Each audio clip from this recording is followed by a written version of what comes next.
Lubu, Batangas. Doon ulit tayo sa pinuntahan natin dati. Doon banda pero ibang resort. Kung naalala nyo yung Monte Maria, doon kami pupunta. Kaya lang sa traffic na to. Ayan, so halos 5 PM na. Nandito pa kami sa Batangas City. Sobrang traffic dito sa... Pero nakalampas na tayo ng SM Batangas. So, papunta na tayo doon sa Pagkilatan, Monte Maria. Kaya lang guys, sobrang traffic ngayon. Kaya ito, alalay lang tayo sa pag-drive.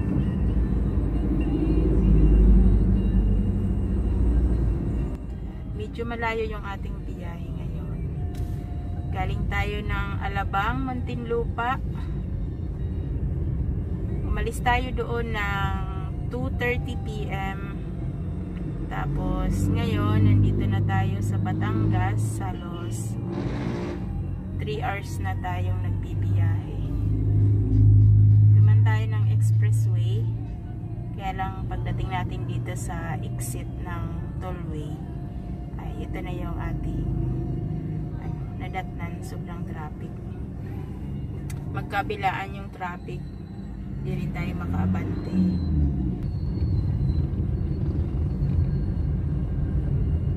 Ayun lang.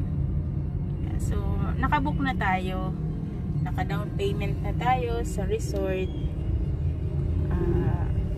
50%. Ngayon, pagdating natin doon ay babayaran na natin.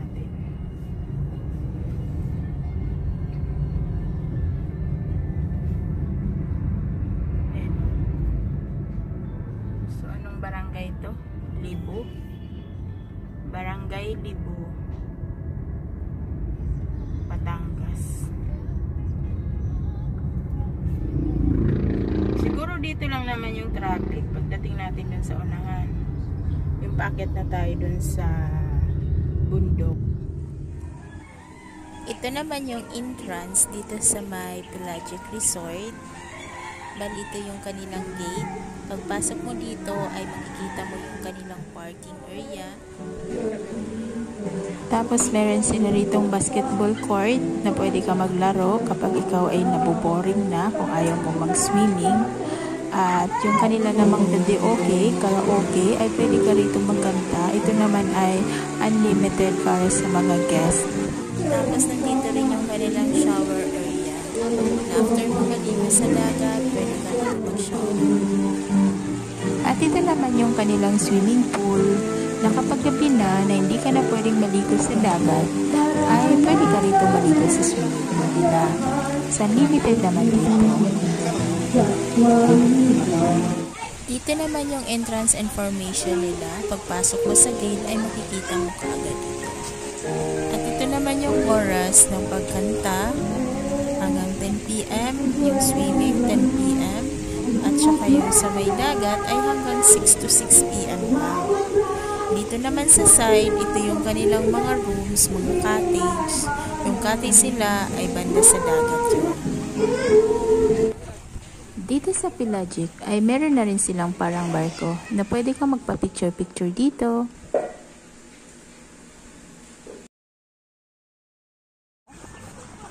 At ito naman yung kanilang dagat. Kung natatandaan nyo guys, yung aking video na in-upload dito sa YouTube, ay galing din kami dito dati. Dun sa may Maris Resort, dun lang yun sa may unahan.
Ayan, so fast forward na muna tayo at ito na nga, pauwi na tayo mula sa Pagkilatan, Batangas.